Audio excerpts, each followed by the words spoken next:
And here's I'll show you how to set camera timer on your iPhone camera.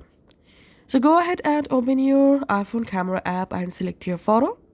Tap on this arrow at the top.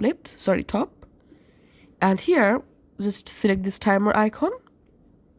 And now you can set 3 seconds timer, 5 seconds timer and 10 seconds timer. Let's select 5 seconds timer. Now let's capture a photo.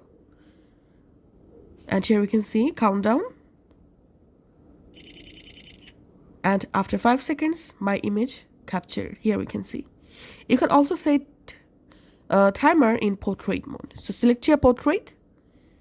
Tap on this icon. Tap on timer. And you can go ahead and select a timer. Tap on capture. And that's how you can actually do it. Thanks for watching.